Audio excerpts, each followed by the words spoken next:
ITC, जहां आज ये कंपनी हर सेक्टर में घुस चुकी है, जैसे कि FMCG including brands like Sunfeast, Bingo, Aashirvaad etcetera, in hotel business with over 100+ hotels, in IT business with consultancy and software related services, in personal care business with brands like Savlon, Piyama, Vivel, etc. in stationery business with Classmate, और भी कई other sectors ऐसे हैं जहां ITC का नाम चलता है। पर इन सभी सेक्टर्स को मिलाकर भी आईटीसी का सिर्फ 50% रेवेन्यू आता है। अच्छा, तो फिर बचा हुआ 50% वो कहां से आता है? आईटीसी का फुल फॉर्म है इंडियन टोबैको कंपनी। जी हाँ, इतना प्रोडक्ट डाइवर्जन होने के बाद भी आज भी आईटीसी के टोटल रेवेन्यू का आधा रेवेन्यू आईटीसी के टोबैको बिजनेस से आता है। इंडिया में आईटीसी के टोबैको प्रोडक्ट्स की बहुत ही ज्यादा स्ट्रॉन्ग मोनोपोली है और आईटीसी का शुरुआती धंधा तंबाकू मतलब टोबैको प्रोडक्ट्स को मैन्युफैक्चर करना ही था, including brands Gold Flake, players,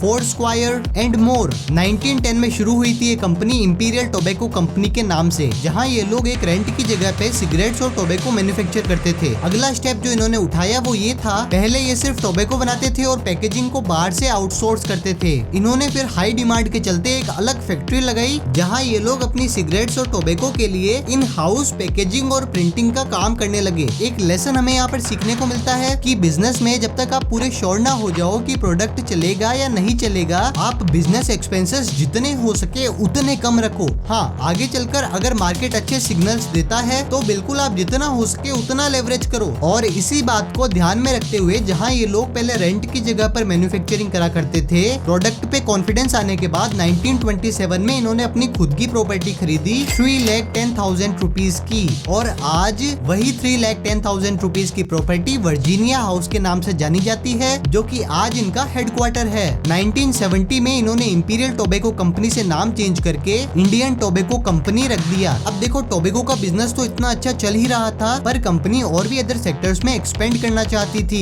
अब देखो, इंडियन टोबैको कंपनी के नाम से तो अदर सेक्टर्स में एक्सपेंड नहीं किया जा सकता, क्योंकि नाम के अंदर टोबैको आने की वजह से लोगों के ट्रस्ट इश्यूज आ जाते। इसीलिए एक स्मार्ट मूव इन्होंने ये खेला, इंडियन टोबैको कंपनी के नाम की शॉर्ट फॉर्म बना के आईटीसी नाम रख दिया इन्होंने कंपनी का। नाम बदलने के बाद ही आईटीसी पहली बार टोबैको बिजनेस के बाहर होटल इंडस्ट्री में उतरा, जहां आज इनके 100 से भी ज्यादा होटल्स हैं और दुबई, अमेरिका जैसे कई देशों में टाई अप्स करके आईटीसी होटल्स आज एक ग्लोबल होटल चेन बन चुकी है। टोबैको एंड होटल दो सेक्टर्स में हिट होने के बाद आईटीसी ने पेपर बोर्ड मतलब जो बॉक्स वाला पेपर होता है ना, जो नोटबुक्स के ऊपर भी कवर होता है, उसे मैन्युफैक्चर करने के लिए इन्होंने एक नई यूनिट बनाई। 1990 में आईटीसी ने टीटीएल नाम की एक कंपनी को एक्वायर करा। ये वही कंपनी है जो आईटीसी के सिगरेट्स के ऊपर के पेपर बनाती थी। आगे चलकर 1990 में आईटीसी ने अपने एग्रीकल्चर बिजनेस की शुरुआत करी। आज आईटीसी के एग्री बिजनेस के बारे में एग्रीकल्चर की फील्ड में मिसालें दी जाती है इनके एक इनिशिएटिव की वजह से,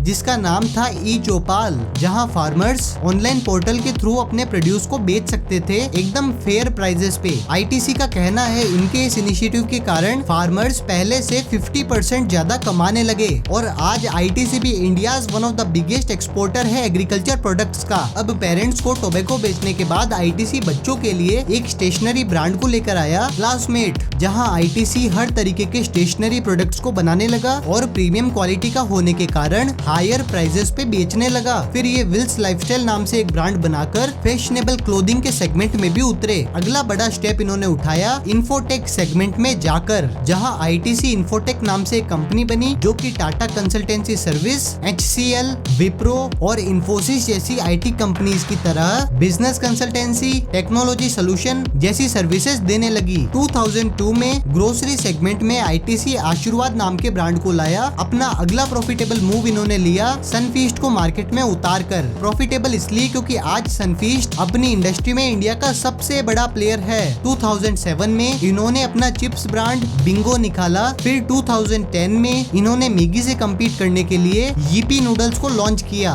मैगी की जीनियस मार्केटिंग स्ट्रेटेजीज के बारे में वैसे हमने एक वीडियो बनाई है, link will be in the description. आगे चलकर फिर आईटीसी ने अपने ब्रांड अम्ब्रेला के अंदर chewing gums, fruit juices, chocolates, coffees, मसाले जैसे कई और प्रोडक्ट्स भी लाए। आगे चलकर इन्होंने मंगलदीप नाम से एक कंपनी खोली। ये जितने भी पूजा के सामान आते हैं ना वो बनाने लगे। आगे आईटीसी ने बॉडी केयर ब्रांड्स जैसे कि फियामा, विवेल एक्सेट्रा को लॉन्च करा। फिर 2013 के अंदर आईटीसी ने परफ्यूम्स और डिओज की कंपनी इंगेज को लॉन्च किया। उसके बाद आगे एक पॉपुलर कंपनी जिसका नाम है सेवलॉन, उसे एक डील में खरीद लिया, जिस कंपनी की शुरुआत टोबैको जैसे हानिकारक चीज को बेचने से हुई थी। आज वही कंपनी बच्चों के लिए प्रोडक्ट्स बना रही है, फार्मर्स की हेल्प कर रही है, देश में एम्प्लॉयमेंट अपॉर्चुनिटीज को जनरेट कर रही है, होटल्स खोल रही है, खाने पीने के आइटम्स बेच रही है। इतना डाइवर्सिफिकेशन किसने किया?